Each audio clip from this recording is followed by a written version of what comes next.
오송 지하차도 참사 당일 김영환 지사의 행적을 두고 연일 논란이 이어지고 있는데요. 그렇다면 당시 김 지사보다 현장에 늦게 도착했던 이범석 청주시장에겐 어떤 일이 있었던 걸까요? 남궁형진 기자가 취재했습니다.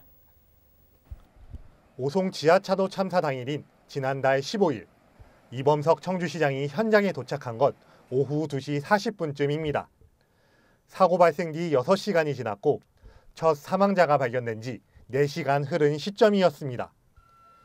특히 당시 현장 대응을 못했다고 문매를 맡고 있는 김영환 지사보다도 1시간 20분이 늦었습니다. 그렇다면 아비규환이던 당시 이 시장은 어디에 있던 것일까?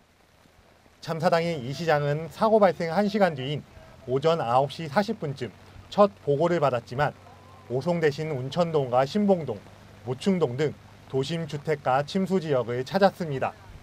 청주시는 첫 보고 당시 정확한 피해 상황이 확인되지 않았고 때문에 신병대 부시장과 박원식 흥덕구청장이 먼저 현장으로 이동했다고 밝혔습니다. 하지만 그 뒤 아비규환이던 오송 현장 상황은 이 시장에게 곧바로 보고되지 않았고 그 시각 이 시장은 도심 침수 피해 현장 인근에서 식사도 마친 것으로 확인됐습니다. 오송 지하차도 참사의 심각성이 시장에게 보고된 것 오후 1시 50분 무렵입니다. 그 사이 현장에서 긴급한 중간 보고도 없었던 것으로 추정됩니다. 사고가 난 뒤에도 청주시장의 행보라든지 이런 게 전혀 밝혀지지 않고 있고요. 오송 지하차도 참사가 일어나고 한 4시간 뒤에 시장한테 보고된다든지 이러한 시스템들이 전혀 작동되지 않았다. 현장 우선순위조차 제대로 판단할 수 없을 정도로 허술했던 보고 체계. 청주시 재난대응의 현주소입니다.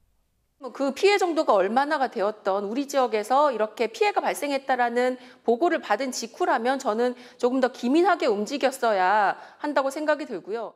이번 참사로 검찰 수사를 받게 된 청주시 공무원은 6명. 일부 공무원의 책임, 그리고 거창한 재난대응 시스템을 운운하기에 앞서 신속한 상황 보고조차 제대로 이뤄지지 않은 이유가 무엇인지 따져볼 일입니다. HCN 뉴스 남궁형진입니다.